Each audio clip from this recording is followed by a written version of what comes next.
L'ancien député de Mahab, Ravelson Ludovic, dit député Live, a dû de nouveau se présenter devant le parquet aujourd'hui après sa libération de prison il y a 2 mois. Les fonds destinés aux communes sont retenus au niveau du ministère de l'Économie et des Finances. Pour certaines communes, le gouvernement n'a versé que 20% des fonds qui leur sont dus. Dans l'actualité internationale, après près de 2 ans de guerre, les militaires ukrainiens sont épuisés et la contre-offensive patine. Dans le Donbass, sur le terrain, les troupes attendent d'être remplacées par de nouvelles recrues, alors que la Russie continue de pilonner le pays et avance lentement au prix de pertes humaines très importantes. Les aides à l'Ukraine des pays occidentaux ont chuté ces derniers mois.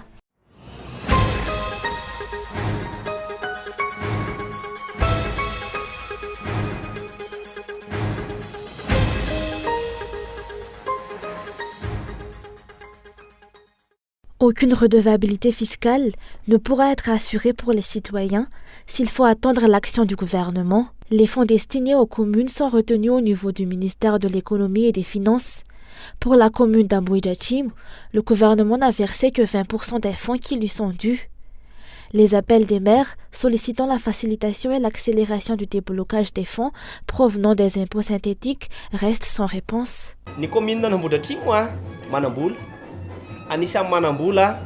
La commune d'Amboïdjachim dispose de ressources financières et a la capacité de concrétiser des projets répondant aux besoins de ses citoyens, à condition que les procédures de déblocage de ces fonds soient effectuées de manière efficiente. Une commune est semblable à tout projet. À la fin de l'année, son budget d'investissement doit être nul, ce qui démontre qu'elle a bien travaillé tout au long de l'année.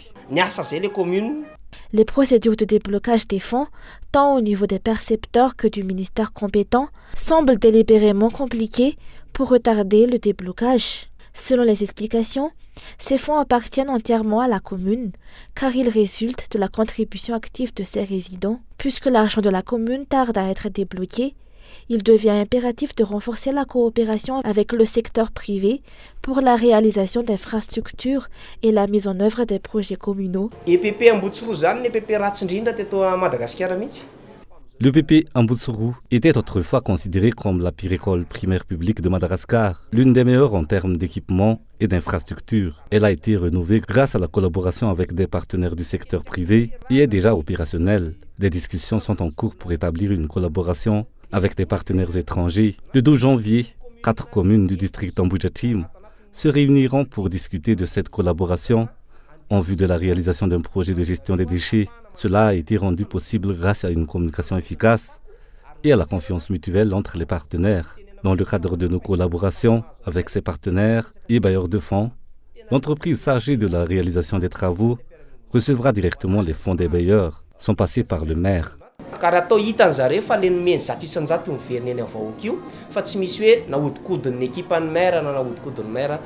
Presque toutes les communes de Madagascar font face à des difficultés en raison de ce blocage de leurs fonds au niveau du ministère de l'Économie et des Finances. Selon les maires, le gouvernement avance que le blocage des fonds est attribuable au manque de compétences des employés municipaux. Les maires regrettent effectivement le manque de formation, mais soulignent que les formulaires de demande de déblocage des fonds changent tous les 3 mois environ. Face à cette situation, les communes ont proposé une solution consistant à restaurer leur pouvoir de gestion direct sur leurs finances pour ne plus dépendre du gouvernement central. Ils ont également plaidé en faveur d'une intensification de la formation des employés municipaux et estiment que le rôle du gouvernement central devrait se limiter à une fonction de contrôle, ce qui va permettre aux citoyens ayant payé leurs impôts de bénéficier d'une véritable redevabilité.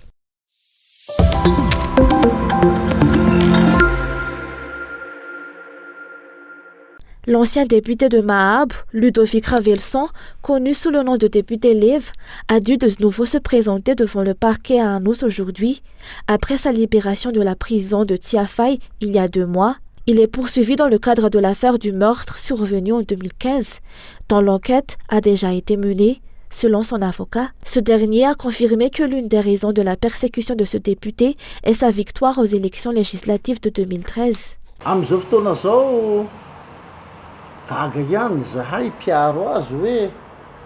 Nous, du côté de la défense, sommes quelque peu étonnés par cette situation, car cette nouvelle plainte a été déposée le 22 décembre par le fils de la défunte, lui-même qui avait déjà porté plainte contre lui concernant l'affaire qui lui a valu une détention à la prison de Tsiafay. Selon la plainte, cette personne aurait été tuée et le député Lév serait celui qui aurait orchestré le meurtre. Selon les explications de mon client, l'origine de toutes ces accusations est un conflit politique survenu lors des élections législatives de 2013 ou 2014, élection qui a abouti à sa victoire. C'est depuis cette période que les poursuites judiciaires incessantes à son encontre ont commencé.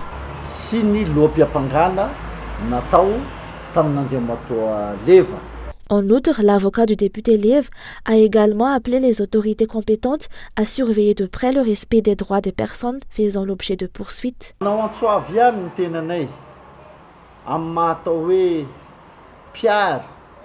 tant que défenseur et intermédiaire, je lance cet appel. Certes, les lois en vigueur dans le pays doivent être respectées, tout comme le président chargé de faire respecter ces lois, mais il est également essentiel de prendre en compte les droits des personnes faisant l'objet de poursuites.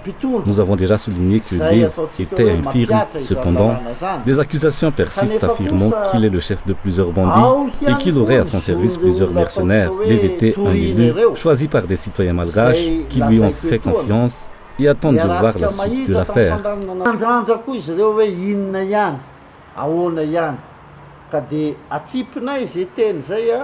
L'avocat a également souligné qu'il s'agit du 7e chef d'accusation pour le député Lév. En 2020, cet ancien député de Mahab a été condamné à 3 ans de prison ferme.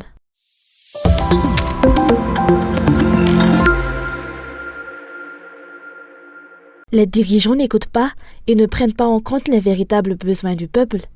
Ils se contentent de mener des actions destinées à des fins de visibilité. Selon l'analyste politique Dany Rakoudson, l'année 2023 touche à sa fin et dans 2 jours, les Malgaches accueilleront la nouvelle année. Concernant les perspectives pour cette nouvelle année, cet analyste politique a affirmé aujourd'hui qu'on ne peut attendre des changements significatifs compte tenu du fait que les dirigeants actuels ne semblent pas écouter les préoccupations du peuple et n'ont pas de programme solide pour y répondre. Comme l'a affirmé Albert Einstein, la folie, c'est de faire toujours la même chose et de s'attendre à un résultat différent. Ces dernières années, nous avons vu le mode de fonctionnement du régime en place et de la façon dont il semble ignorer les besoins des citoyens, notamment dans la résolution des problèmes liés à l'électricité, à l'eau, au transport aérien et au pouvoir d'achat. Ce régime manque d'une politique claire à cet égard, se contentant d'actions visant davantage à accroître sa visibilité, comme la construction d'une portion de route, sans apporter de solutions durables. Cela n'est pas optimal.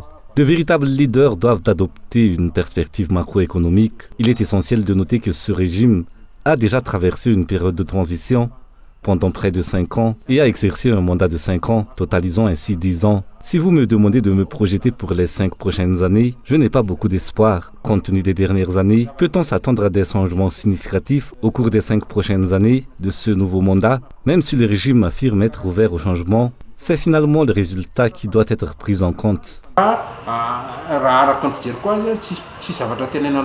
Selon cet analyste politique, la distribution d'équipements entreprise par les dirigeants actuels est une grave erreur.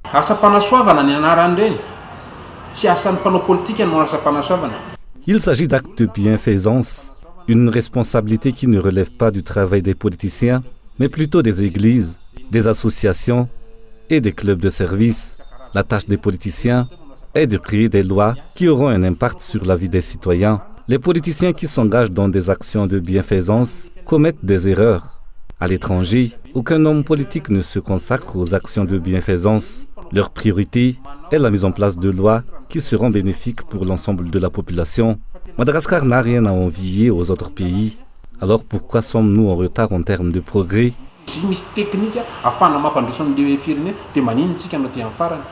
Le taux de pauvreté des Malgaches risque d'augmenter si le fonctionnement du gouvernement actuel ne connaît pas de changement, a averti cet analyste politique.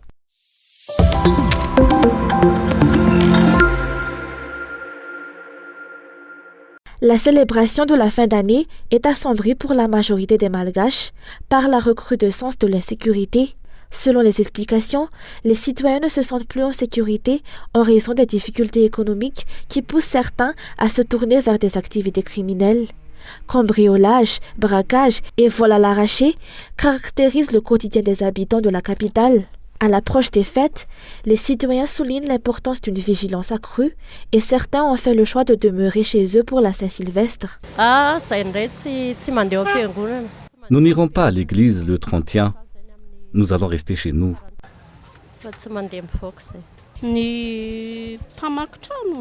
Nous craignons les braqueurs. Une personne doit toujours rester à la maison pour assurer sa sécurité. Nous allons tous rester chez nous, mais certains de nos locataires vont sortir. Les criminels tirent avantage de l'absence des habitants à leur domicile pour agir. En outre, les citoyens déplorent ne pas pouvoir compter sur les forces de l'ordre pour assurer leur protection et celle de leurs biens, compte tenu des récents événements.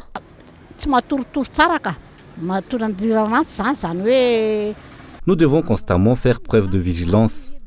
Bien que des agents des forces de l'ordre soient présents, ils ne peuvent pas garantir la protection individuelle à domicile. Il est toujours nécessaire d'avoir quelqu'un qui surveille la maison. Chez nous, il y a des vols de téléphone à l'arraché, surtout en plein embouteillage. Les activités criminelles au sein de la société prennent une tournure de plus en plus violente. Certains criminels recourent à l'utilisation d'armes, débouchant parfois des issues tragiques telles que des homicides. À l'heure actuelle, la majorité des Malgaches ne peuvent pas vivre dans la sérénité, même à l'approche du Nouvel An.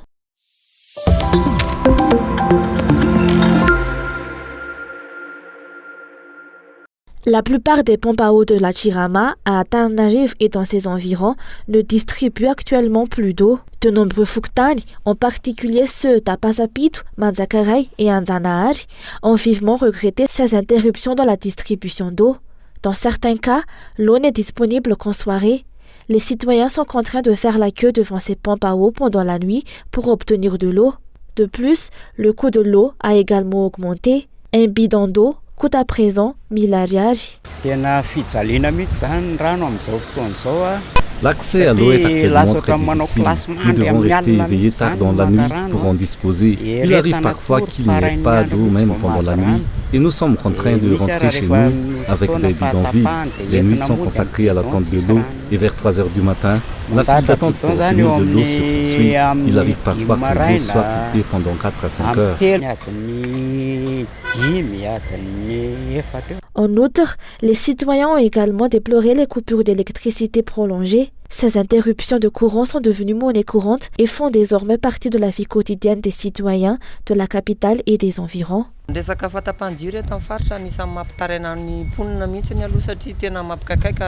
coupures d'électricité sont réellement très difficiles pour les citoyens et surviennent très fréquemment. Les habitants regrettent que cela ait un impact sur leurs activités économiques. Et parfois, ces coupures durent au moins 4 heures. Il est impératif que le gouvernement trouve une solution durable à ce problème de coupure d'électricité fréquente. Au cours des 5 dernières années, les problèmes persistants liés à l'électricité et à l'approvisionnement en eau potable n'ont toujours pas été résolus. Le gouvernement n'a toujours pas non plus de stratégie claire pour remédier aux problèmes de la société Jirama, malgré les changements de responsables déjà entrepris. À l'approche des fêtes du Nouvel An, les citoyens espèrent une solution concrète de la part du gouvernement pour résoudre les problèmes de pénurie d'eau et de coupure d'électricité. Les observateurs de la vie nationale se demandent si le gouvernement doit attendre que les gens descendent dans la rue pour exprimer leur mécontentement avant de prendre des mesures pour répondre à leurs besoins.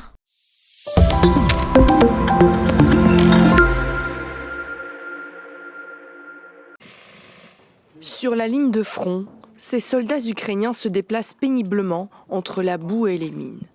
En mai, la Russie avait pris la ville de Bakhmout à une dizaine de kilomètres. Depuis, les soldats de Kiev font face aux assauts incessants des forces russes. Ils attaquent sans cesse nos positions.